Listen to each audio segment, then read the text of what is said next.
asxaabta fadlan hadaad ugu cusubtahay subscribe saysaar hadaad hore ila joogtay like saysaar. maanta waxaan noo sameyn doonaa sharaab caafimaad leh. halkan waxaan ku haystaa 4 xabo avocado iyo 2 xabo muus ah, 1 xabo caano darsan doonaa iyo yaro kareemka waxaa lagu daray halkan waxaan soo shubanay 2 koob biyo inta isku sharan doonaa. marka ugu horeysa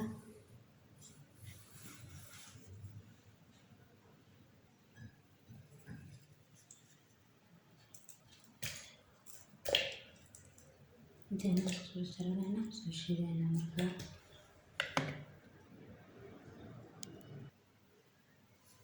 saadaan kareemkeeni gacanta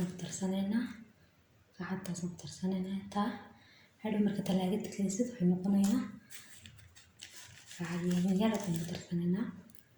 hadhow talaagada marka gelisid intaad ku badsan kartaa hadana qaado sonkorna ugu jirta isku soo shiidan doonaa. asxaabta sharaabkeena saas soo shiidnay asuma gaadiyahay